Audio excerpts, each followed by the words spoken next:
What's up, legends? Today, we're talking about one of my favorite subjects, alternative diets for specific results. I've tried just about every diet under the sun. A lot of them are great, but what I've really learned is that they're all great tools, and we should not be dogmatic about them. I have learned through doing most of them that I like certain parts of it. But this is also the reason why in module 3 or 4, I talked to you about seasonal eating and kind of the introduction to Ayurveda. That is my backbone these days. But I dabble into still some of the things that we're going to be going through, and I want to introduce them to you because they are extremely impactful tools if we understand them. Two specifically that we're going to be focusing on today are keto and veggie. All right. First, I want to talk about keto. It's gotten pretty popular in the last handful of years. I was going full keto in like 2015, 2016, and I loved it. I didn't know I had all this excess fat. I thought I was in great shape, and I was. It wasn't until I started dropping carbohydrates and upping my fat as much as I did that I started to recognize, wow, my body's a hybrid machine, and I've been treating it like a fuel guzzling one this entire time. That is my main takeaway from the keto diet: is introducing your body to the other fuel source available to it, i.e. fat. Okay, our bodies have a pretty unlimited supply of stored body fat. That if we can teach our metabolism how to tap into, our lives will be forever changed. So I would love for, at the end of our talk today, I want to talk about on a one-on-ones, maybe dabbling into one or the other here. With veggie, we're going to get into more like alkaline diets and super nutrient dense, which is super awesome as well. But starting here with keto, the goal is, as a tool, my goal in keto now with my clients is to introduce the concept of becoming metabolically flexible, okay? This is when our body now knows how to use fat as a fuel source and is not reliant on carbohydrates. You ever been hangry before? Probably. I used to get hangry all the time. I was also 215 pounds of solid muscle and needed a ton of carbohydrates and protein just to not bite someone's head off. It was once I started teaching my body how to use fat through what I'm going to show you here. This is called the carbohydrate curve, okay? And what I have next to it are numbers. This is 50 grams. This is 100, 150, 200, and it goes up from there, okay? If we start tapping into where we want to go with keto, we want to aim down here for this 50 grams a day or less. 50 is max if you wanted to actually get into ketosis. You probably even won't if you're at 50 in the beginning. But if we aim even in this general region for a consistent 10 days, we will have signal to our body that we are in starvation mode. It says, there's no carbohydrates. Oh my God, what do I do? Oh my God, I have all this fat. I can start using that.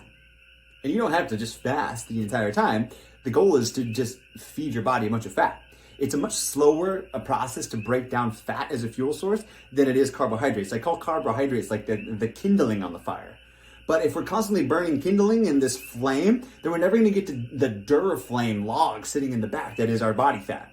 So going keto is really cool.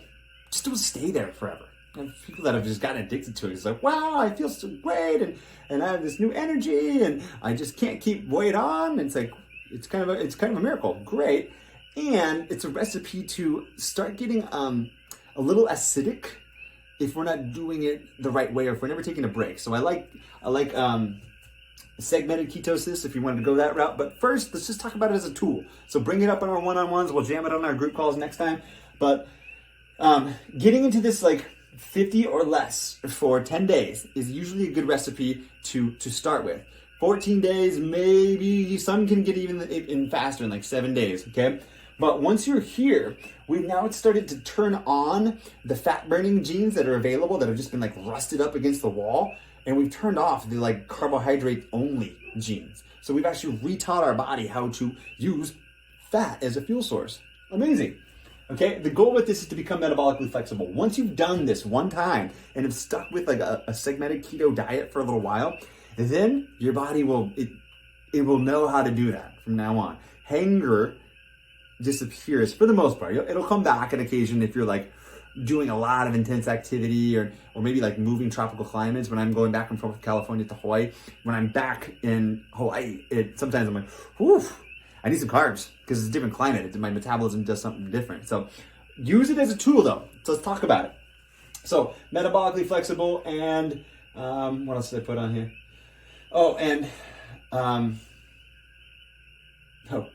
intro to IF. So intermittent fasting. I definitely want to chat about that as well with you in more depth. But the concept, if you can go like even 12 hours. 12 hours is simple, but 18 is kind of the goal. And if you want to go for like a full like day, super cool. It's like a reflush, a recalibration of the body. And then when you start tapping back into what's available, you're going to go straight to fat.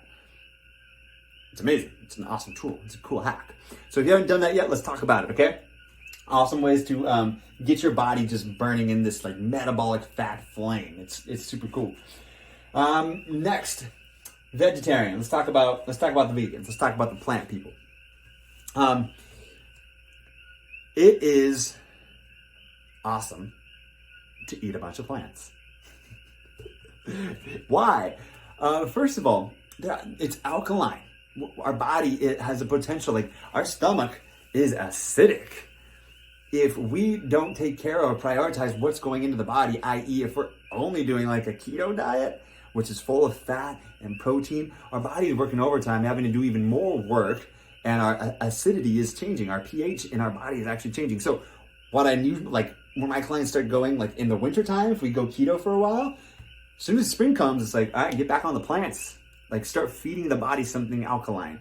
And if you've been noticing like gout, acid reflux, or heartburn, anything like that, let's just go veggie for a while. Or what I want to introduce to plant forward. That's kind of the style that I love. Now let's put like 3/4 of our plate plants, 1/4 protein. Awesome way to go. Okay, that's like the conscious eating way that we'll talk about. But vegetarian. So we have humane, and I put CAFOs on there too because every vegan that I meet, every hardcore vegan, I'm like, high five, man. Good. I'm so stoked that you are holding our world in balance because, quite honestly, the CAFO situation, the controlled animal feeding operations, it's its own pandemic. It's scary. The amount of greenhouse gases that's actually creating, far more than in the cars in the world. And talk about like it's inhumane to think of like an animal like that. But yeah, we're gonna go support, and we're just gonna go to McDonald's and Jack in the Box, whatever, and not think about it. We're not actually slaughtering it. So we won't go down too far in that route. But I mean, I want to put it on your plate to consider. Can we make a conscious effort to eat less meat? Okay, and if we're going to, can we do it in a conscious way? I talked about in the initial nutrition overview, like my family, we grab a steer once a year from a local ranch owner that we know. We get to pick it out ourselves, and then our whole family is eating that same meat. I know it was raised humane. I know it had an awesome life up in the hills in Tahoe. It's super cool. You may not have the access to do something like that, but start prioritizing. Where did this come from? What kind of life did this lead? Because I'm now ingesting that energy. It's becoming me. All right? Anyways, off to that nutrition dense. Another awesome way to start like keeping weight off and then like letting the vitality of your body, all of your organs and your skin start to glow. Plants, vegetarian diets, plant-based diets have very few calories and a lot of nutrients. So really kind of a challenge to get a lot of extra weight if you're eating vegan. What normally happens when people start getting kind of like skinny fat, if they're eating like a fully plant-based diet, is hormones are starting to shift in an unhelpful way. So again, why I use this thing as a tool instead of a diet. So, if either of these apply to you, let's jam on it this week, okay? Let's talk about how you can make a shift and maybe commit to a week, 2 weeks, a month of eating this kind of way to help shift the genes or the pH in your body. I think I covered it all. Let's jam on it this week a little bit more, but hopefully this helps. Really, my strive to just not be dogmatic about what's going in us and instead start to view everything as a science project, as a tool, because they all can help. Let's not make it a religion, though. All right, y'all. Hope that's helpful. Talk to you soon. Aloha.